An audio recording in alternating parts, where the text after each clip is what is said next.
Well, today's time for all ages, and sometimes adults are badly behaved. No one in this room, but generally adults can be quite badly behaved, at least when I'm around. And so this is about two adults who were very badly behaved.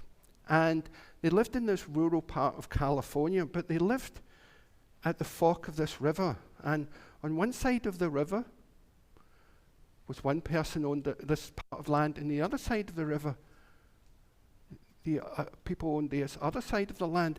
But there was this small little island at the fork of the river, and no one really knew who owned the land. But it didn't really matter because all that was on the land was one tree. But then one of the cows ended up crossing the river and was hanging out there. It had grass, it had water, it had a tree. What do you think cows do to trees? I won't talk about that. But then they decided, whose cow was it? And so then they started arguing, these two people. They said, well, that's my land. And they go, so it's my cow? And the other one said, no, that's my land. My granddad told me that I own all the land, including the island. And the other person said, my granddad said, I own the island. So they got into this horrible argument about it, and they stopped speaking to each other. But meantime, the cow was just standing in the island. So eventually, they said, we have to decide whose it is. So they said, let's go and talk to the mayor of the town. So he went to the mayor of the town. He says, I don't know. He said, well, let's take it to court. So they took it to court at this big trial, and he said, I don't know. And so they said, well, we have to resolve this. He said, who's the person that's lived here longest? And he thought, oh, let's go and talk to the indigenous tribe leader. Their community's been here for years. And so they go and talk to the indigenous tribe leader and said, who owns that island in the fork of the river? And he said, let me think about this. He said, why don't the two of you come with me and we'll go out to the land? So they go out to the land, and then they realize, let's go and ask the island who owns it. So they walk across the water, they roll up their pants, they cross to the water, and he said, the indigenous tribe leader said, I'm going to have a conversation with the land to see who owns it. So he sits there for a while, maybe about an hour, 2 hours, and the two people whose land who are in the argument are just standing there. Then he goes down and he listens to the ground. He said, oh, the land spoke to me. He said, we don't own the land owns us. We are part of the land, so you can't really own it. And the two people said, well, that's not very helpful. And they said, well, it is very helpful. He said, it means that you're both responsible for that land. So you're both responsible for taking care of that cow. Because if you own a land, then you're responsible for taking care of it and looking after it and making sure all the land and all the creatures on it are taken care of. So both of you have to take care of that cow, and both of you have to take care of that island. And that's what we're talking about this month when we talk about interdependence, that we have relationships with one another. And part of that relationship is people will look after us, but we have to look after other people. So thank you for listening. It's time for your religious education class now, and we'll sing the children out. When I was about the 7th grade in West Virginia, where I spent my first 21 years, I used some paper route money and bought a telescope. And I was really excited to be able to see mountains and craters on the moon. It had no motor, so I couldn't track the movement of planets, but I could let my friends look through it and see the mountains and craters on the moon. And since that day, I've had a continuing interest in astronomy and how it relates to the origin of our own Earth. And I'm amazed, continue to be amazed by the advancement of what I thought about in the 1950s, or even what astronomers thought in the 1980s, has been surpassed because of all of the modern new telescopes that are now even out in space, looking looking into space with cameras, but also looking for electromagnetic sounds and many ways to better understand the nature of our universe. And the surprising thing about it is not only is it expanding, but it's expanding at an increasingly rapid rate. And our Earth is just our Earth and our sun and our solar system is a tiny thing in our own little universe, our own our own, what do you call it?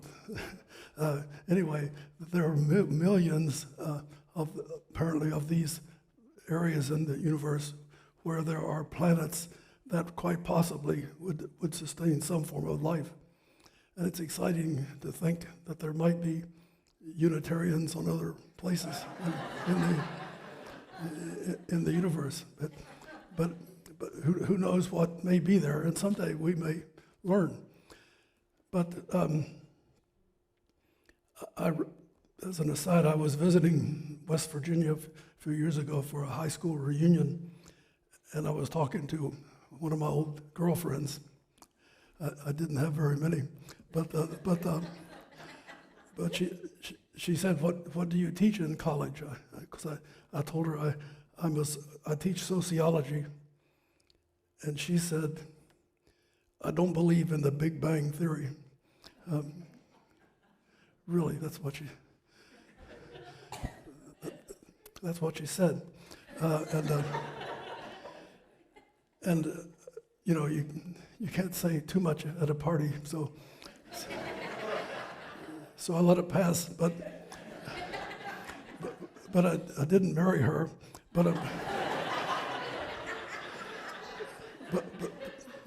But I'm fortunate to have married another girl from West Virginia who's with us today.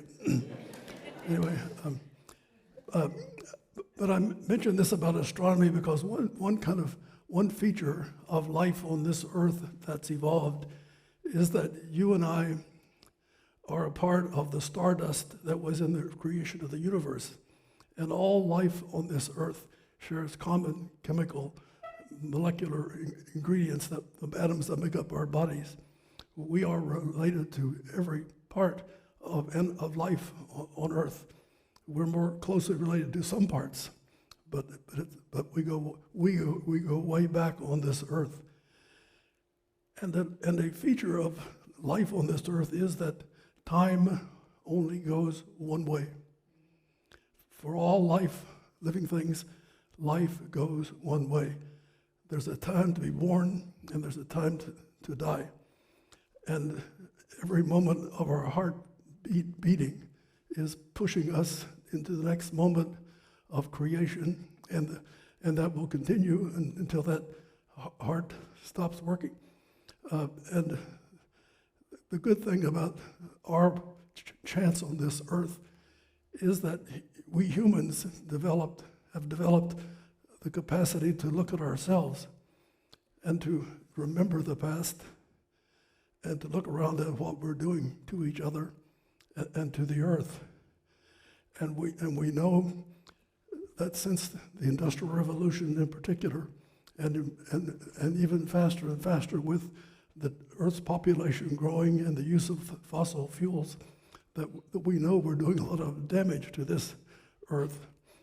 And I thought about this when I was visiting in West Virginia again, because I love that state because it's where I came from. But in many ways, it is extremely backward. All of the electricity used in West Virginia comes from fossil fuels.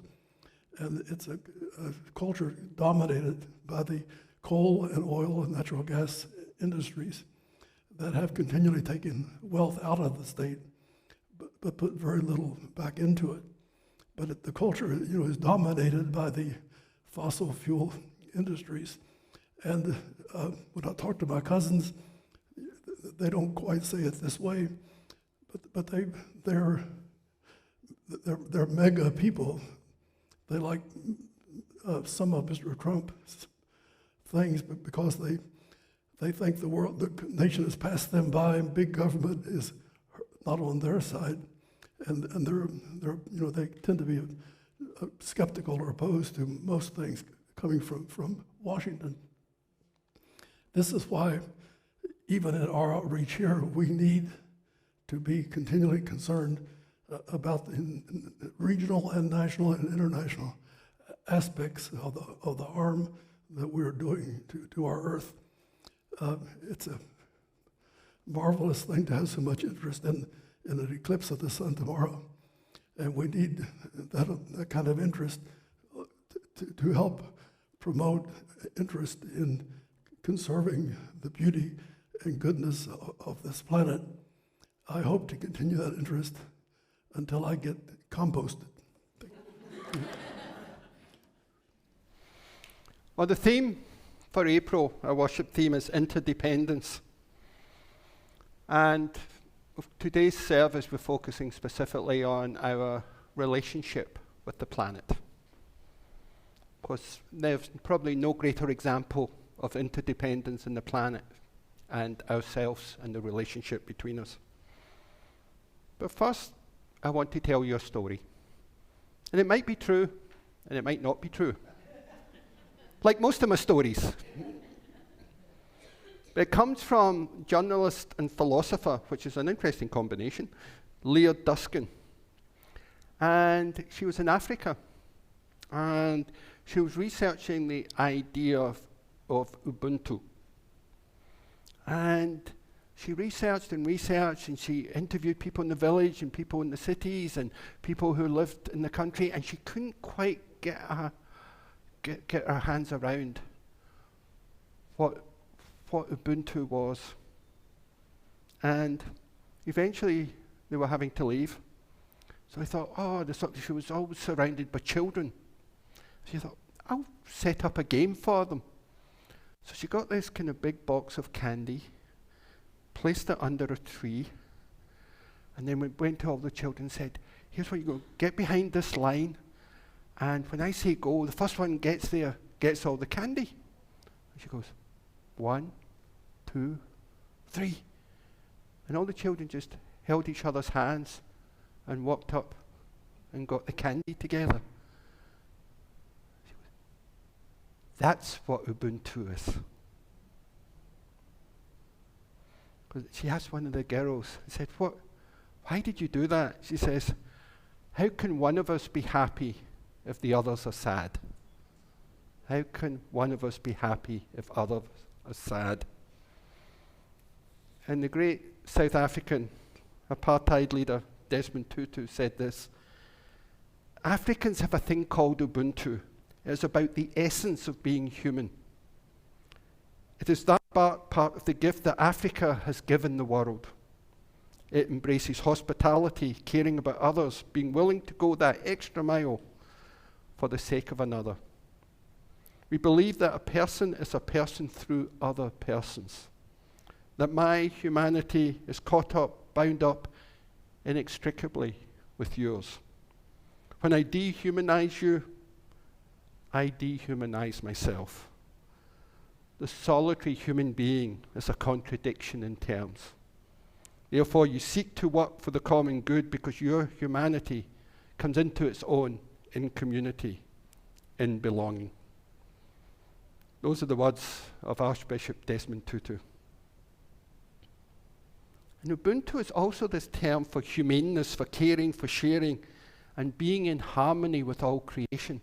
It does not just limit itself to human relationships. We are responsible for the harmony in our relationships with the world around us, the non-human creatures, and the planet. I think that's what religious community is as well. We are trying to be in right relationships with ourselves, right relationships with each other, and right relationships with the planet around us. That's fundamentally, I think, what religion and spirituality is. Now, religion was a bit slow to get into environmental concerns. It was really driven by other environmental activists. And eventually, religion got there, including Unitarian Universalism. And I love this story from this young girl who was in a Unitarian Universalist congregation. And it was a religious education class like our children are in now. And she was asked to draw a picture of her home. All the children were asked. And most people drew the home of like a square thing with 2 windows and a door and a roof and a chimney. This young girl drew a picture of her planet. That was her home, blue and green. And I think many of us really got a different idea of our planet when that first photograph came from the moon, looking at the planet. We got that idea of oneness, that collectiveness that Ed talked about earlier on. But different communities have different relationships with the planet. In New Zealand in 2017, the Wanguni River was given personhood. A river was given personhood. And since then, many countries have given elements of nature, mountains, rivers, places, canyons, personhood. India has given the Ganges River personhood, which is very profound in the Hindu tradition. Colombia, Bolivia, Spain, and Canada. 130 years ago, the United States gave corporations personhood. Interesting. I have strong opinions about that. Because one of the things, that's what allows corporations to make unlimited donations to political campaigns.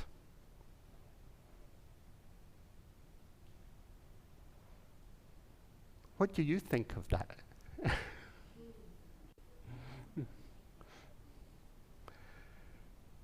Could we have the slide, please?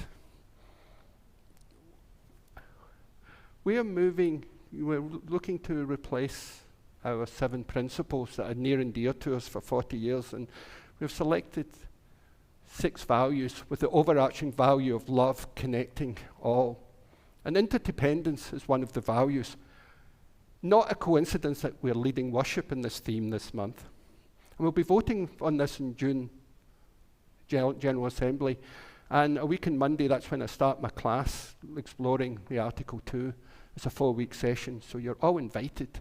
If you can't get enough of this, then join us on Monday nights from 6:30 to 8. But this is the interdependence statement, and please, let's read it together. We will honor the interdependent web of our existence with reverence for the great web of life, and with humility, we acknowledge our place in it. We covenant to protect Earth and all beings from exploitation. We will create and nurture sustainable relationships of care and respect, mutuality and justice. We will work to repair harm and damaged relationships. Let's just sit with that for a bit.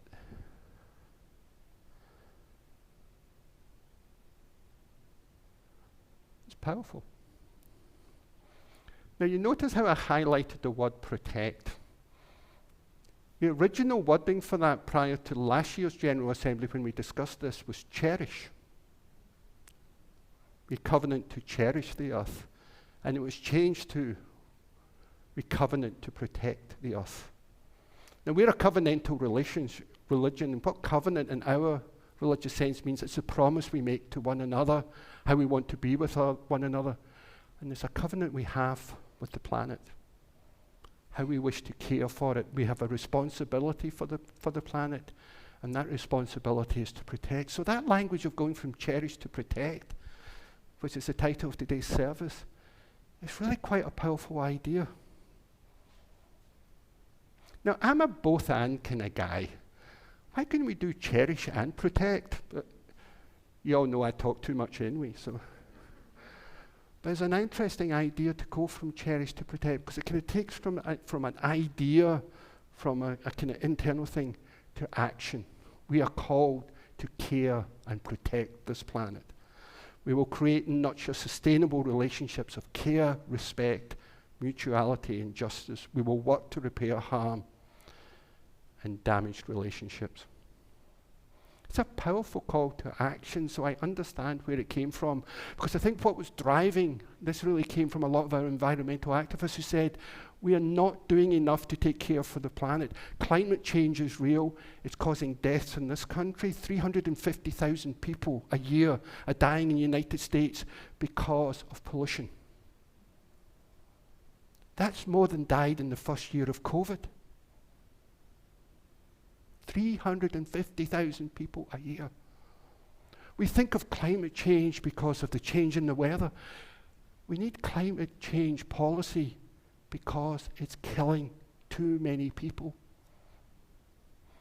It's estimated by around 18 million people in the world are dying through pollution. And that's not even counting the people who die due to the impact of weather changes. That's just purely pollution.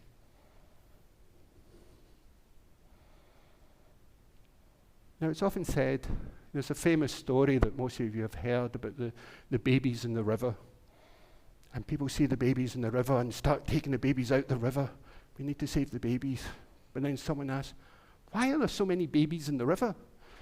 Let's send someone upriver to find out. And I think that's what we need to do with climate change. We need to go upriver to find out why is there so many babies in the river? Why are we have got this problem? Because social justice work is not social service where we just deal with the issue. In the case of climate, we have another flood, we have another fire, and we deal with the aftermath. We always have money to deal with that. We don't have the money or the attention or the energy to deal with the root problem. And we know what the root problem is. It's carbon emissions. Human-caused carbon emissions. We are the cause of that problem. We know what we need to do. But the fact is, you and I could all zero our carbon offset and it won't make a blind bit of difference. 70% of the carbon emissions in the world are done by 100 corporations. We need to start holding corporations, the political leaders they sponsor, and our political leaders accountable. Because the only way we're going to solve the issue of climate change is through policy. It's not individual actions. It needs to be done through policy at the state level, at the national level, and at the international level. And that's what we need to do, and that's what we need to get involved with. Name the culprits. Sometimes we're just too nice. Now, you might not think that of me, but we are. Sometimes we are just too nice. Name the culprits, the villains. The oil companies have known for at least 40 years of the damage that climate change has been doing. And there's so much greenwashing around it. It was oil companies, and it was pioneered by BP, who my brother worked for all his life. It was pioneered by BP, British Petroleum. The idea of, let's put the onus on the individual to change their life. That was all funded by all oil companies and carbon-producing companies to make it our responsibility. It's not. It's corporate and government responsibility, and that's where we need to push back. We may be motivated by doing our own personal changes. That's only useful if it energizes us to hold the other people who really need to be accountable. We need policy change, and that's what we really need. So if we're going to protect the environment, it's not our individuals' actions, it's going to be our collective actions to hold companies accountable and to hold government officials accountable. Because I said earlier that one of the problems with corporations, given personhood, now they can contribute to political campaigns, and that has hugely distorted our energy policy.